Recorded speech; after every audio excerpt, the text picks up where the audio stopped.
Hey,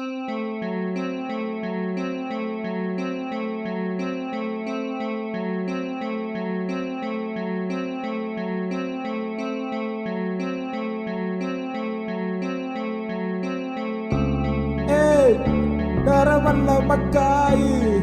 you know. Musindo tsura fasi ndi wande chiko humbura Musinde chivona swisiwana zvine zvakotambura Mbilu yanga iye vava ndasokola velesa litadulu Ndarikotsira makole wayi vasavuyi vati vatuse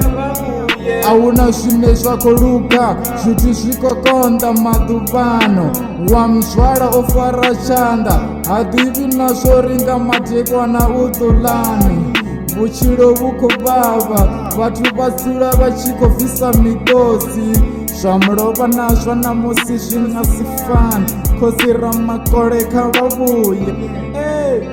Ndaravala makai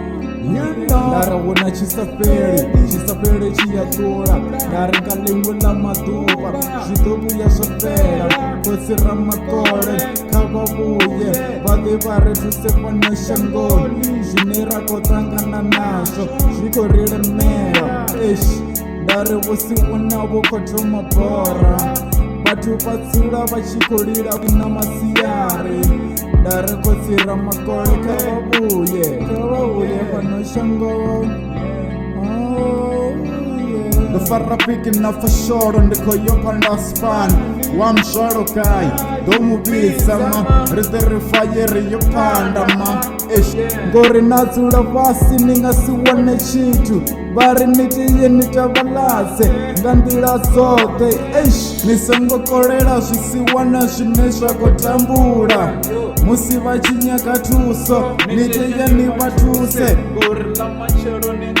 Chakivala vadoritika kasvote zvine rako zviita vadorivonechera Nderenga lingula maduva zvitovuya zvapera Ndaravala makai you know 23, 24,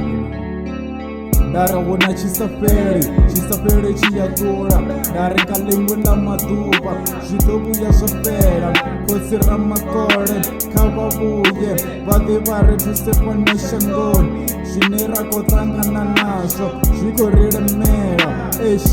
Ndarevusiwona vokotoma bhora Vatu vatsula vachikolira kuna masiyari